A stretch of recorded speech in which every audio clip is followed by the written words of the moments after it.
Hello class 9 এর স্টুডেন্টরা, আশা করি তোমরা প্রত্যেকেই ভালো আছো এবং একটু টেনশনের মধ্যে আছো, তাই তো? কারণ সামনে তোমাদের সেকেন্ড সামেটিভ এক্সাম। তো ডোন্ট ফেয়ার হোয়েন সায়াম দাদা ইজ হিয়ার। ভয়ের কোনো কারণ নেই, কারণ আমরা আজকে সেকেন্ড সামেটিভের জন্য একটা সাজেস্টিভ ভিডিও তোমাদের জন্য নিয়ে চলে এসেছি লাইফ সায়েন্সের। দেখো, সাজেস্টিভ মানে সাজেশন তো কোনো কিছু হয় না, কিন্তু এমন কিছু কিছু ইম্পর্টেন্ট টপিক বলে দেবো যেগুলো তোমাদের স্যার বা ম্যামরা পরীক্ষায় ওখান থেকে কোশ্চেন দিতে কিন্তু কি করে একটু ভালোবাসে। ওই টপিকগুলো ইম্পর্টেন্ট এবং ওখান থেকেই স্যার বা ম্যামরা কিন্তু প্রশ্ন দেয়। তো ওই টপিকগুলো আজকে আমরা আলোচনা করব। তো তোমাদের সেকেন্ড সামেটিভে যে সিলেবাসের যে টপিক আছে বা যে চ্যাপ্টারটা আছে সেটা আমরা কি নামে জানি? জৈবনিক প্রক্রিয়া। ক্লাস 9 এর খুবই একটা লম্বা চ্যাপ্টার এবং খুবই খুবই খুবই ইম্পর্টেন্ট একটা চ্যাপ্টার হচ্ছে জৈবনিক প্রক্রিয়া। একটা জিনিস মনে রাখবা যে ক্লাস 9 এ যে সমস্ত টপিকগুলো আছে ওই একই টপিক কিন্তু 11 এ বায়োলজিতে কিন্তু আবার রিপিট হয়েছে। হ্যাঁ, একটু লেন্দি এবং একটু আমাদের ডিপলি পড়তে হবে চ্যাপ্টারগুলো। আবার ক্লাস 10 এর চ্যাপ্টারগুলো ক্লাস 12 এ আবার রিপিট হয়েছে। 9, 10 যে দারুণ করে পড়বে, 11, 12 এ বায়োলজি তার কাছে একদম ইজি। ওকে, তো আমাদের কোন চ্যাপ্টার আছে? আমাদের এখানে সেকেন্ড সামেটিভে তোমাদের পড়বে চ্যাপ্টার 3, যেটা আমরা কি নামে জানি? জৈবনিক প্রক্রিয়া। যদিও দুঃখের বিষয় যে চ্যাপ্টারটা এখনো আমি স্টার্ট করিনি। ক্লাস 9 এর খুব কম চ্যাপ্টারে আমি করিয়েছি, শুধুমাত্র হিটটা আমি করিয়েছিলাম, তাই তো? তো তবু একটা সাজেস্টিভ ভিডিও যেহেতু নিয়ে এসেছি, তাই কিছু ইম্পর্টেন্ট টপিক তো এখান থেকে আমি বলেই দিব। জৈবিক প্রক্রিয়া, যেটা তোমাদের ওয়েস্ট বেঙ্গল বোর্ডের অন্তর্গত, এইখান থেকে যারা পুরো চ্যাপ্টারটা কভার করেছো, অনেক বড় চ্যাপ্টার, বাট যারা ফুল চ্যাপ্টার কমপ্লিট করেছো তাদের কোনো ব্যাপার নেই, তারা ঠিকই আছে। কিন্তু যারা একটু অলস লেজি, যারা এখনো পর্যন্ত সিলেবাস কমপ্লিট করতে পারোনি, তারা এই 4টে টপিককে কিন্তু একদমই মিস দেবে না। আমি যদি তোমাদের জায়গা হতাম তাহলে আমি কি করতাম? দেখো, এই চ্যাপ্টারে যে সালোক সংশ্লেষ পার্ট যেটা আছে ওটাকে কিন্তু একদমই স্কিপ করতাম না, কারণ খুবই ইম্পর্টেন্ট টপিক। স্যার ম্যামরা ওখান থেকে অনেক কোশ্চেন দেয়। তো সালোক সংশ্লেষ এই পার্টটাকে কিন্তু একদমই মিস করা যাবে না। ঠিক আছে, ক্লিয়ার? ওকে। তারপরে যে টপিকটাকে একদম আমি ছাড়তাম না, যেখান থেকে ভালো ভালো কোশ্চেন দেয়, সেটা হচ্ছে শ্বসন বা রেসপিরেশন। ফটোসিনথেসিস, সালোক সংশ্লেষ, এটাকে আমি একদম ভালোভাবে পড়তাম এবং শ্বসনটাকেও কিন্তু পড়তাম। তারপরে সংবহনের যে পার্ট, এখান থেকে আমি একটা ছবি কিন্তু কমপ্লিট করতাম, কারণ ডায়াগ্রাম এখান থেকে দেয়। সার্কুলেশনের যে পার্ট আছে এখান থেকে কিন্তু ডায়াগ্রাম দেয়। তো কোন ডায়াগ্রামটা আমি করব? দেখো, আমি ওই যে হৃৎপিণ্ডের মধ্যে রক্ত কি করে সংবহিত হয়, মানে কোনখান থেকে কোনখানে যায়, তো হৃৎপিণ্ডের মাধ্যমে রক্তের সংবহন, এই যে ডায়াগ্রামটা এটা কিন্তু আমি করতাম। 5 নাম্বার তো ছেড়ে দেওয়া যাবে না, কারণ 5 নাম্বারে একটা লেন্দি কোশ্চেন করার থেকে যদি আমি ছবি আঁকি তো আমার টাইমটা ওখানে বেঁচে যাবে। তো আমি কিন্তু হৃৎপিণ্ডের মধ্যে রক্তের সংবহন, এই ডায়াগ্রামটা কিন্তু একদমই মিস করতাম না। এটা আমি পরীক্ষায় কিন্তু করে যেতাম, যদি আমি ওই লেজি একটু অলস ছেলে জায়গায় থাকতাম। তো এবার এরপরে যে ইম্পর্টেন্ট টপিকটা আমাদের পরে এই চ্যাপ্টারে, সেটা হচ্ছে রেচন বা এক্সক্রিয়েশন, তাই তো? তো রেচনের মধ্যে আমি যে নেফ্রনের যে গঠন,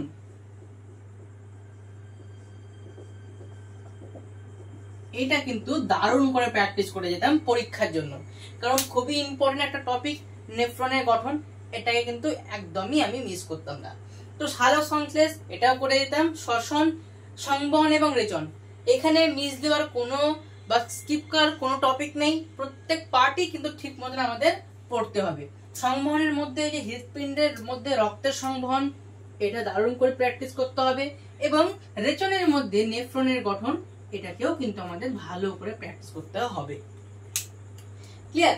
এবার আমি প্রত্যেক টপিক থেকে কিন্তু মানে এই চ্যাপ্টারের মোট 8টা টপিক আছে, তাই তো? এই চ্যাপ্টারে মোট 8টা টপিক আছে।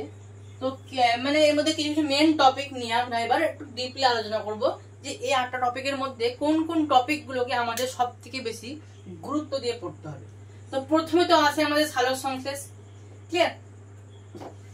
তো প্রথমে এটাকে নিয়ে আমাদের কথা হবে।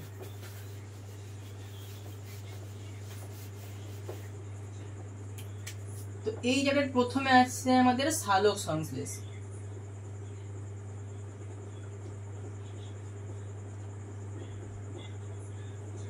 সালোক সংশ্লেষের মধ্যে আমরা দুটো জিনিসকে কিন্তু ভালো করে পড়তাম।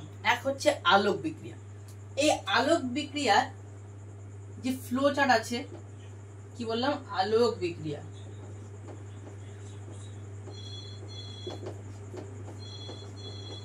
এর যে ফ্লো চার্ট, এই চার্টটাকে কিন্তু আমি ভালো করে দেখে যেতাম পরীক্ষার জন্য, ক্লিয়ার? কারণ ফ্লো চার্ট থেকে অনেক কোশ্চেন দেয়, ক্লিয়ার হলো? তো ফ্লো চার্টটা কিন্তু ভালো করে আমাদের প্র্যাকটিস করে যেতে হবে আলোক বিক্রিয়া। তারপরে অন্ধকার বিক্রিয়া, ছোট টপিক মানে একটু বড় টপিক আছে এবং ইম্পর্টেন্ট টপিক, তো ওখান থেকে কোনো মিস দেওয়ার আমাদের কিছু নেই। অন্ধকার বিক্রিয়া এটা পুরো ডিটেলসেই কিন্তু আমাদের পড়তে হবে, ক্লিয়ার হলো? এটা আমাদের পুরো ডিটেলসেই কিন্তু পড়তে হবে অন্ধকার বিক্রিয়াটাকে। তাহলে আলোক বিক্রিয়াটাকে আমি কি বললাম? ফ্লো চার্টটা একটু করে যাব এবং অন্ধকার বিক্রিয়ার ডিটেলস কিন্তু আমি পড়বো। তারপর আমরা যেটা পড়বো সেটা হচ্ছে চক্রাকার ও অচক্রাকার কি ফসফোরাইলেশন।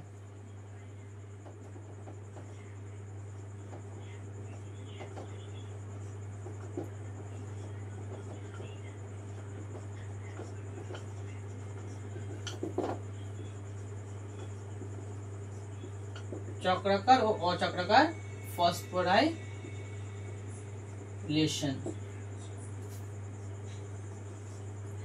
এরপরে যে টপিকটা আমি পড়তাম সেটা হচ্ছে শোষণ বর্ণালী ও কার্য বর্ণালী।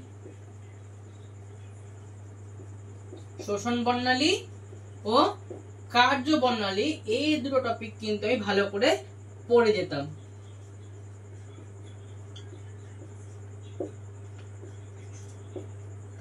ক্লিয়ার হলো? তো সালোক সংশ্লেষের যে পার্ট, এই পার্টগুলো কিন্তু আমাদের একদমই মিস করা যাবে না। কি কি? আলোক বিক্রিয়ার ফ্লো চার্ট কমপ্লিট করতে হবে, অন্ধকার বিক্রিয়ার ডিটেলস আমি পড়ে যাব এবং চক্রাকার ও অচক্রাকার ফসফোরাইলেশন এটাও কিন্তু পড়বো এবং শোষণ বর্ণালী ও কার্য বর্ণালী আমাদের কিন্তু পড়ে যেতে হবে। মাত্র 4টে টপিক, একদম আমাদের কিন্তু এই 4টে টপিক মিস করা যাবে না। বাকি এটা মানে বাকি আমি স্কিপ করতে বলছি না, কিন্তু এই 4টে টপিক কিন্তু একটু ভালো করে প্রত্যেকে কিন্তু পড়ে যাবা। ক্লিয়ার হলো? আচ্ছা, নেক্সট যে টপিকটা আছে এই চ্যাপ্টারে সেটা হচ্ছে কি খনিজ মৌল, তাই তো?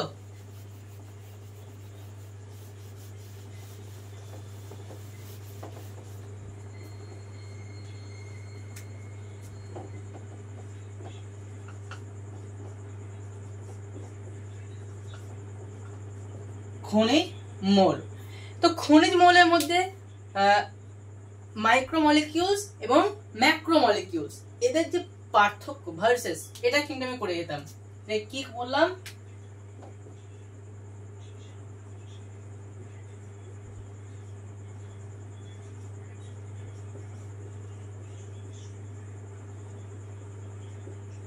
ভার্সেস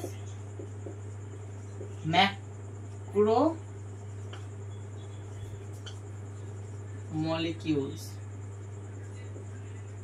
এটা করে দিতাম শুধুমাত্র খনিজ মৌল থেকে। তারপরে এরপরে আছে আমাদের কি বাষ্প মোচন, তাই তো? এরপরে আসছে আমাদের কি বাষ্প মোচন।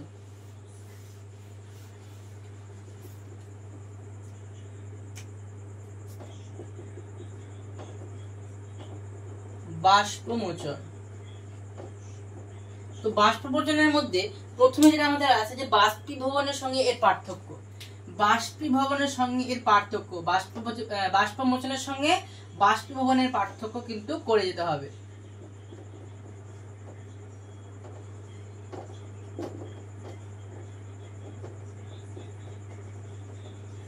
বোঝা গেল?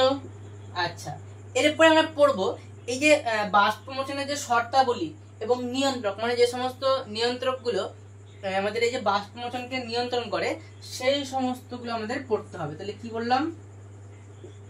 শর্তাবলী আর তার সঙ্গে কি নিয়ন্ত্রণ। ক্লিয়ার হলো? আচ্ছা, এরপরে আমরা দেখবো, এরপরে আমরা বাষ্পমোচন থেকে যে টপিক দুটো পড়বো সেটা হচ্ছে এর উপকারী এবং অপকারী ভূমিকা। মানে বাষ্পমোচনের কি উপকারী ভূমিকা আছে এবং বাষ্পমোচনের কি অপকারী ভূমিকা আছে সেগুলো কিন্তু আমাদের পড়তে হবে। উপকারী ও অপকারী ভূমিকা। বুঝতে পারলো? খনিজ মৌল থেকে আমরা মাইক্রো এবং ম্যাক্রো মলিকিউলস ভার্সেস মানে পার্থক্যটা করব। বাষ্পমোচনের মধ্যে আমরা বাষ্পীভবনের সঙ্গে বাষ্পমোচনের পার্থক্য, বাষ্পমোচনের শর্তাবলী, নিয়ন্ত্রক এবং বাষ্পমোচনের যে উপকারী এবং অপকারী ভূমিকা আছে সেগুলোই কিন্তু মানে যদি আমরা করে যাই তাহলে কিন্তু এনাফ। যারা পুরো চ্যাপ্টার কমপ্লিট করেছো তাদের তো কোনো অসুবিধা নেই, কিন্তু যারা পুরো চ্যাপ্টার কমপ্লিট করতে পারোনি এই টপিকগুলো একটু ভালো করে করে যাবা। ক্লিয়ার? আচ্ছা, এরপরে আমাদের যে টপিকটা আছে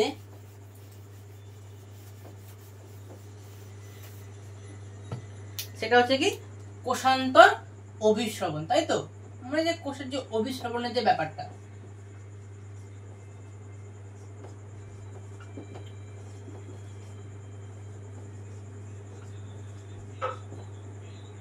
কোষান্তর অভিস্রবণ এর মধ্যে রসের যে উৎসের যে ব্যাপারটা, রসের উৎস, এর মধ্যে আমার দুটো জিনিস আছে আমাদের। কি? একটা হচ্ছে যে মূলজ চাপ মতবাদ, এটা করে যাবো।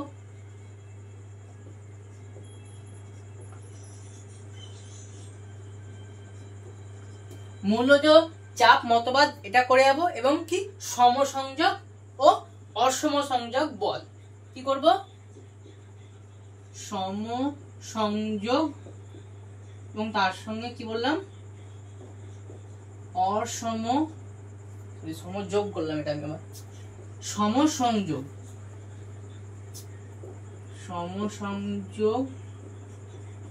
আর কি অসম সংযোগ বল বা চাপ, এটা কিন্তু আমাদের করতে হবে। আর আমরা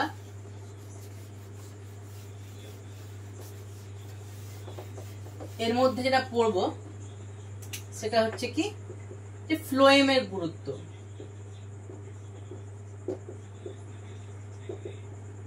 জাইলেম ফ্লোয়েম নাম আমরা প্রত্যেকেই শুনেছি, তো এই ফ্লোয়েমের একটু গুরুত্বটা আমরা কিন্তু এই পার্ট থেকে কিন্তু পড়ে যাবো। বাস, কোষান্তর অভিস্রবণ থেকে আমরা কি বললাম? রসের উৎসের মধ্যে মূলজ চাপ মতবাদ এবং সমসংযোগ ও অসমসংযোগ বল, এনাফ। এবং তার সঙ্গে সঙ্গে ফ্লোয়েমের যে গুরুত্ব সেটা কিন্তু তোমরা পড়ে যাবা। এরপরে আসে, এগুলো আমাদের একটু সাইড টপিক গেল। এরপরে আমাদের প্রথম ইম্পর্টেন্ট টপিক ছিল সালোক সংশ্লেষ, দেন এরপরে আসছে আমাদের শোষণ। হ্যাঁ, তার বলে যে এইগুলো বাদ দেবে তাও কিন্তু না, এগুলোও কিন্তু আমাদের সাইডে সাইডে কিন্তু পড়তে হবে। ক্লিয়ার? এরপরে আমাদের কি আসছে? শোষণ। শোষণে তো ফেলার মতন কিছুই নেই, শোষণে আমাদের ফেলার মতো কিছুই নেই। তো প্রথমে যেটা আমাদের মনে রাখতে হবে সেটা হচ্ছে প্রাণীদের শ্বাস অঙ্গ বা প্রাণীদের যে শোষণ অঙ্গ বা প্রাণীদের শ্বাস অঙ্গ কিন্তু মনে রাখতে হবে। প্রত্যেকটা প্রাণীর যে শ্বাস অঙ্গ এবং তার সঙ্গে সঙ্গে এদের এক্সাম্পল, উদাহরণ, মানে কোন প্রাণীর কোনটি শ্বাস অঙ্গ, এর এক্সাম্পল কিন্তু মনে রাখতে হবে, কারণ শর্ট কোশ্চেন কিন্তু দেবে এখান থেকে। ঠিক আছে? তাহলে প্রত্যেক প্রাণীর শ্বাস অঙ্গ কিন্তু মনে রাখবা।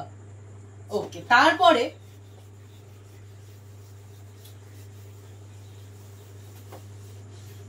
আমাদের কি করতে হবে? দহনের সঙ্গে শ্বসনের পার্থক্য, খুবই ইম্পর্টেন্ট একটা প্রশ্ন। কি বললাম? দহনের সঙ্গে পার্থক্য কার? শ্বসনে। ক্লিয়ার? আচ্ছা, এরপরে পড়তে হবে প্রশ্বাস এবং নিঃশ্বাস প্রক্রিয়া। আমাদের যে প্রশ্বাস এবং নিঃশ্বাস প্রক্রিয়া যেটা আছে সেটা কিন্তু এখান থেকে পড়তে হবে।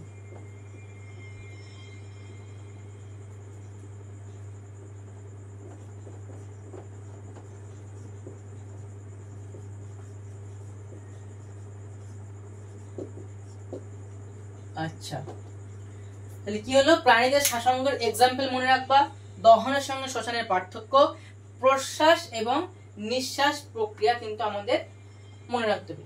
আরেকটা যেটা গুরুত্বপূর্ণ পার্থক্য এখানে আসে সেটা হচ্ছে সবাত ও অবাত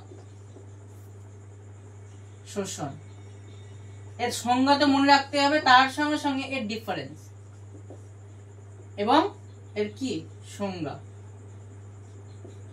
মানে টোটালি সবাত এবং অবাত শোষণটা আমাদের জন্য কিন্তু খুবই ইম্পর্টেন্ট। আচ্ছা, এরপরে যেটা আছে সেটা হচ্ছে সন্ধান প্রক্রিয়ার গুরুত্ব। সন্ধান প্রক্রিয়ার গুরুত্ব এটা কিন্তু একদম করতে কিন্তু ভুলবা না। ক্লিয়ার? সন্ধান প্রক্রিয়ার গুরুত্ব কিন্তু আমাদের করে রাখতে হবে। এটা গেল একদম সাইড কোশ্চেন, মানে 3 নম্বর বা 2 নম্বরের যে কোশ্চেন গুলো হয়, এবং তার সঙ্গে সঙ্গে এখান থেকে এমসিকিউ বা এসিকিউ যেগুলো পড়বে সেগুলো। শোষণ থেকে আমাদের 5 মার্কসেরও কিছু ইম্পর্টেন্ট প্রশ্ন কিন্তু আছে। কি একটা 5 মার্কসের কোশ্চেন, যেমন একটা গুরুত্বপূর্ণ কোশ্চেন আছে সেটা হচ্ছে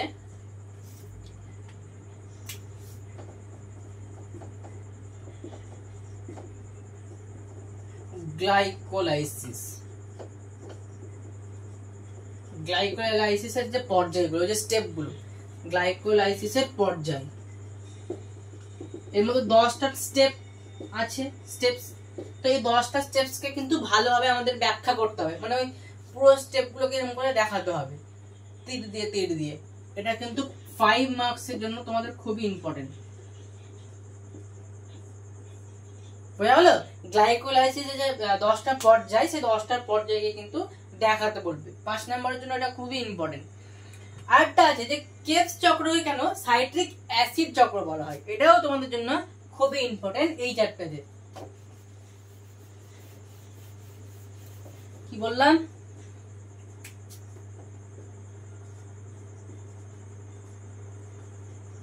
ক্রেবস চক্রকে কেন সাইট্রিক অ্যাসিড চক্র বলা হয়, এটাও খুব ইম্পর্টেন্ট। আচ্ছা, ক্লিয়ার হলো? তো শোষণ থেকে এই এতটুকু করলেই এনাফ। ক্লিয়ার? এনাফ। এরপরে আমাদের টপিকটা আছে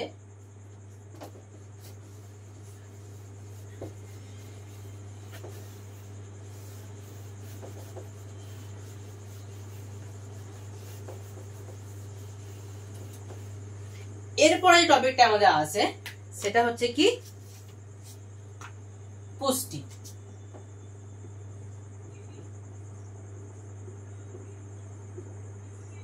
তাই তো? তো পুষ্টির মধ্যে প্রথমে যে পুষ্টির বিভিন্ন যে টাইপস গুলো আছে এবং পুষ্টির যে এক্সাম্পল গুলো আছে সেগুলো কিন্তু মনে রাখবা। তাহলে এর যে টাইপস, বিভিন্ন টাইপসের যে পুষ্টিগুলো আছে, ডিফারেন্স টাইপ, তাই পুষ্টি এবং তার সঙ্গে সঙ্গে টাইপস এবং তার এক্সাম্পল কিন্তু আমাদের মনে রাখতে হবে। দন্ত সংকেত মনে রাখতে হবে। কি কি? স্থায়ী দাঁতের দন্ত সংকেত এবং দুধের দাঁত দুটো আছে, তাই তো? তো স্থায়ী দাঁত ও দুধের দাঁত দুটোরই কিন্তু দন্ত সংকেত মনে রাখতে হবে। বোঝা গেল? আচ্ছা, এরপরে আমাদের মনে রাখতে হবে যে পাকস্থলী বা অন্ত্র, এখান যে কোষ, সেই কোষ থেকে কি কি খরিত হয়, মানে কোন কোন পদার্থগুলো খরিত হয় যারা আমাদের খাবারগুলোকে পাচিত করতে সাহায্য করে। ক্লিয়ার? তাহলে এবার আমাদের কি আসছে? পাকস্থলী বা যে ক্ষুদ্রান্ত অন্ত্র, এক কথায় অন্ত্র। তো এখান থেকে এখানকার যে কোষগুলো আছে এই কোষ থেকে কি কি খরিত হয় এবং তারা কি করে আমাদের খাবারটাকে হজম করতে সাহায্য করে। ক্লিয়ার হলো? প্রোটিনকে হজম করতে কে সাহায্য করে, লিপিডকে হজম করতে কে সাহায্য করে, কার্বোহাইড্রেটকে হজম করতে কে সাহায্য করে, এগুলো কিন্তু আমাদের মনে রাখতে হবে এই চ্যাপ্টার থেকে। ক্লিয়ার হলো? এবার এবং এর সঙ্গে সঙ্গে যে এনজাইম যেগুলো আছে, এনজাইম, সেই এনজাইম গুলো কিন্তু আমাদের মনে রাখতে হবে। এনজাইমস বিভিন্ন টাইপসের যে এনজাইম আছে, যে প্রোটিওলাইটিক, হ্যাঁ, অ্যামাইলোলাইটিক, লাইপোলাইটিক, এই ধরনের এনজাইম গুলো কিন্তু মনে রাখতে হবে। মানে পুরো টোটাল যে এনজাইম সম্বন্ধে যে আছে এই পার্টের মধ্যে, এই এনজাইম গুলো কিন্তু মনে রাখতে হবে। তাহলে কি কি বললাম? পুষ্টি বিভিন্ন টাইপস এবং তার এক্সাম্পল, দন্ত সংকেত স্থায়ী মানে পার্মানেন্ট, এবং দুধের দাঁত, দুটোরই দন্ত সংকেত কিন্তু মনে রাখতে হবে। এবং পাকস্থলী বা অন্তর যে কোষগুলো আছে সেখান থেকে কি কি খরিত হয়, কোন এনজাইম খরিত হয় সেগুলো মনে রাখবা। এবং এনজাইম কোনগুলো আছে যেমন প্রোটিওলাইটিক, লাইপোলাইটিক, এই এনজাইম গুলো সম্বন্ধে আমাদের কিন্তু মাথায় রাখতে হবে এই চ্যাপ্টারে, মানে এই পার্টের পুষ্টির মধ্যে। আচ্ছা, এরপর নেক্সট আমরা চলে যাব, কি আছে এরপরে আছে সংবহন, তাই তো?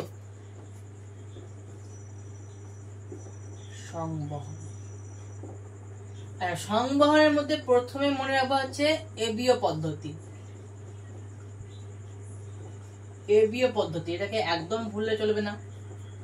আচ্ছা, এরপর খুবই একটা ভালো কোশ্চেন আছে, যেটা হচ্ছে এরিথ্রোব্লাস্টোসিস ফিটালিস। এটা কি? এরিথ্রোব্লাস্টোসিস ফিটালিস কি? ওকে, আচ্ছা, তাহলে এবীয় পদ্ধতি এবং এরিথ্রোব্লাস্টোসিস ফিটালিস এইটা মাথায় রাখবে। আচ্ছা, রক্ত তঞ্চনের যে প্রক্রিয়া,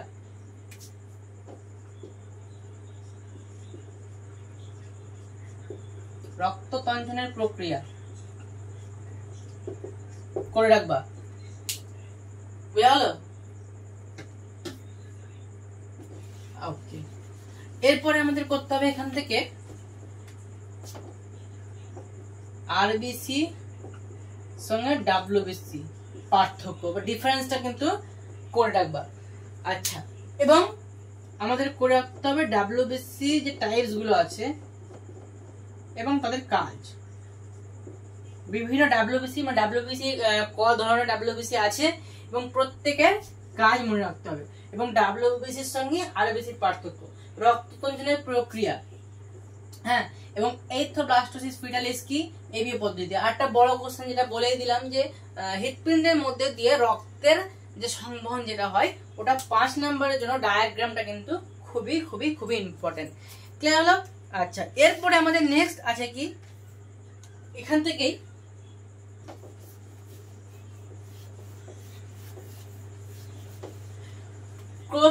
কোষ নির্ভর অনাক্রমতা, আর একটা আছে কি রস নির্ভর অনাক্রমতা। 5 মার্কসের জন্য খুবই ইম্পর্টেন্ট।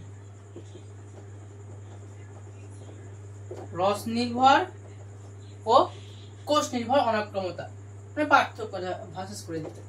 রস নির্ভর, তার সঙ্গে সঙ্গে কোষ নির্ভর।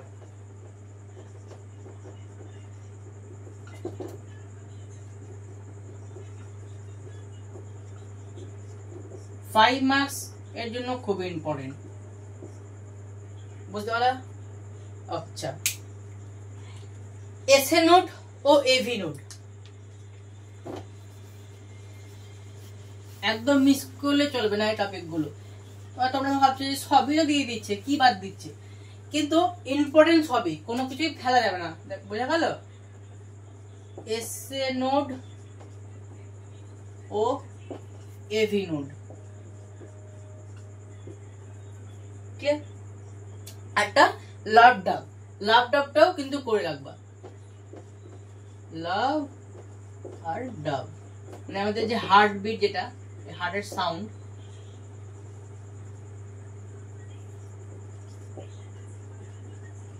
মানে আমাদের যে হার্টের যে বিট, লাভ ডাবটা কিন্তু করে রাখবো, বুঝা গেল?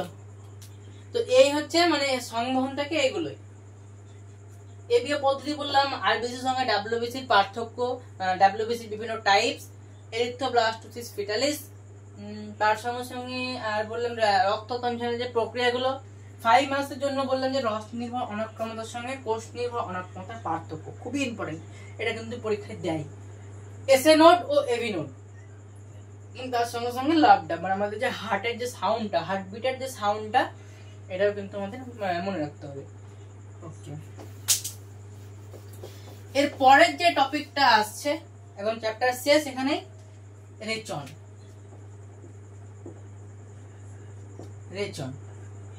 তো রেচনের মধ্যে প্রথমে যেটা করে রাখবা সেটা হচ্ছে উদ্ভিদের রেচন স্থান।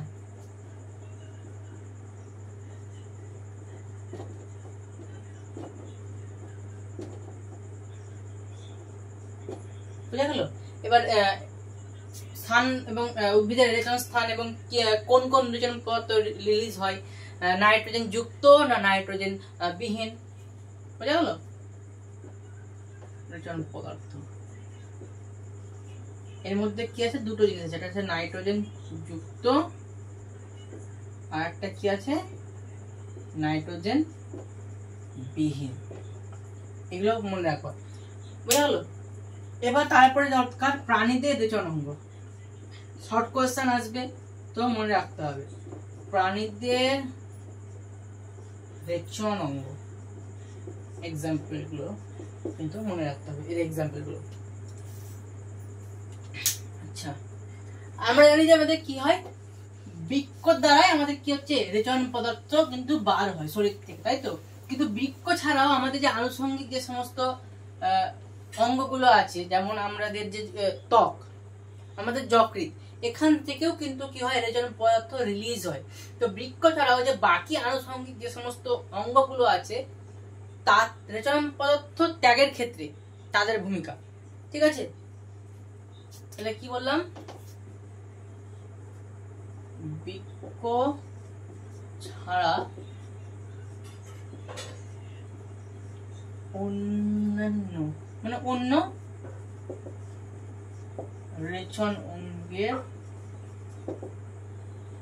ভূমিকা, এর মধ্যে কি বললাম, যকৃৎ আর ত্বক কিন্তু মনে রাখবো।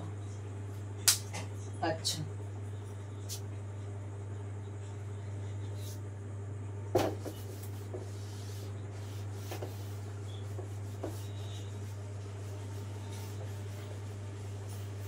কিডনির মধ্যে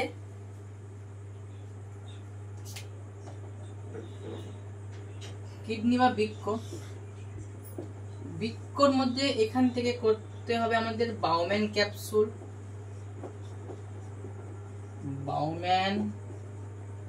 ক্যাপসুল, পিসিটি, ডিসিটি, আর একটা আছে হেনরির লুপ, তাই তো?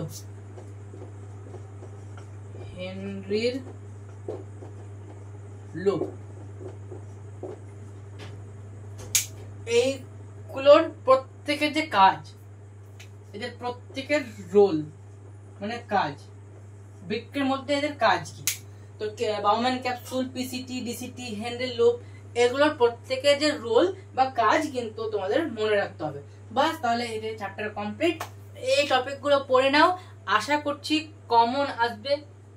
এটা পরে বলছি, কোনো ভয়ের দরকার নেই, ছোট্ট পরীক্ষা, ইজিলি ভালো নাম্বার কিন্তু এখান থেকে তোলা যাবে এই টপিকগুলো যদি তোমরা কভার করতে পারো। তো অবশ্যই যদি ভিডিও ভালো লাগছে, তো আজকের ভিডিও যদি তোমাদের পছন্দ হলো, লাইক দিয়ে আমাদের আগ্রহ বাড়াও, কমেন্টে জানাও এরকম আরো যদি কোনো ভিডিও তোমাদের প্রয়োজন হয়। তো যদিও এই চ্যাপ্টারটা আমি করাইনি, তাও একটা সাজেশন দিলাম যতটুকু পারলাম।